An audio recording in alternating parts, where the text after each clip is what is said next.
Fox's own lawyers argue in court that Fox isn't news, and yet 60% of Republicans rely on it, and 42% will literally believe anything it says. We can use that power to get lower and middle class people to vote against their own economic interests and fill them with fear and hatred as an alternative. And I mean some serious hatred and fear. 60% of Fox News viewers think Muslims are not compatible with the United States. 60% of Fox News viewers think a religious group that includes Bella Hadid, Dave Chappelle, and your freshman year roommate who always puts tobacco in the joints, damn it, Farouk, aren't compatible living in the United States, land of the free, land of religious liberty. And it's only Fox viewers. Non-Fox watching Republicans are less racist and also, guess what, better informed than the average person who doesn't watch the news. I mean, why would Fox viewers be more racist than conservatives in general? Are the inhabitants of a tiny Islamic outpost in New York jihadists in training? Who you talk to, especially in this area, they say they have no problem that these people are peaceful,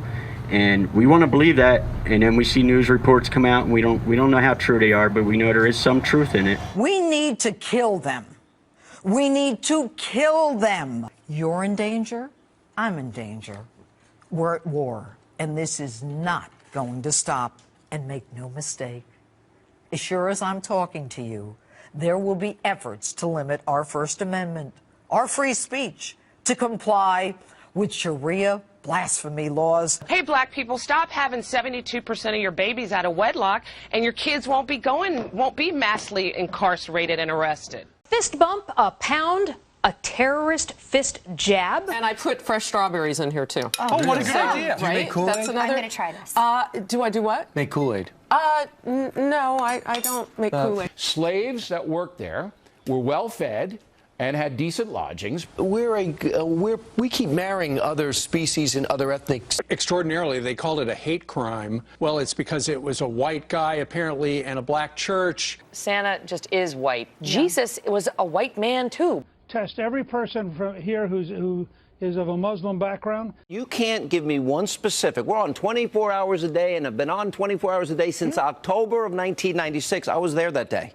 So if you can't tell me one example of coded language or hate speech, that says a lot, doesn't it? Foreigners come to our countries and kill our people. You'd think our leaders would blame them, but no, they blame us who live here. Because in some parts of the country, it does seem like the America that we know and love doesn't exist anymore.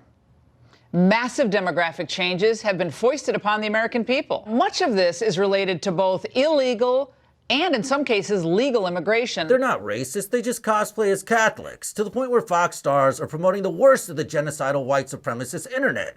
Jeanine Pirro endorsed one-time internet kook and GOP congressional candidate Laura Loomer, who after the Christchurch mosque shooting, where 51 people were shot, said nobody cares about Christchurch. And then in all caps on social media, I don't care about Christchurch, with clapping emojis. When it was reported in July 2017 that 2,000 migrants had died while trying to cross the Mediterranean Sea from Africa to Europe, Loomer rejoiced. Good, she tweeted. Here's to 2,000 more. Fox News host and weather-beaten 19th century wineskin Jeanine Pirro endorsed Loomer at a book signing, saying, "You must do everything you can to elect Laura Loomer for Congress in Florida. She's the most bright, quick-witted candidate I have ever met. She must win." Yeah, Laura Ingraham defended Loomer as one of a group of prominent conservative voices censored on social media. Her words. Facebook now, what do they monitor? Quote, hate?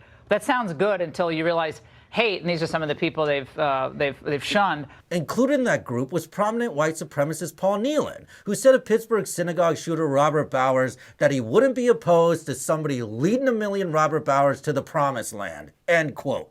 Even in the digital age of the internet, Fox is king of the hellscape that is the right-wing media. And rather than work in opposition to each other, Fox often validates the darkest ideologies of the internet. What starts on Breitbart or even alt-right and Q message boards ends up being soft-pedaled on Fox. Fox allows these ideas to make the leap from the internet to the mainstream like COVID at a wet market, Baskin-Robbins, and Wuhan.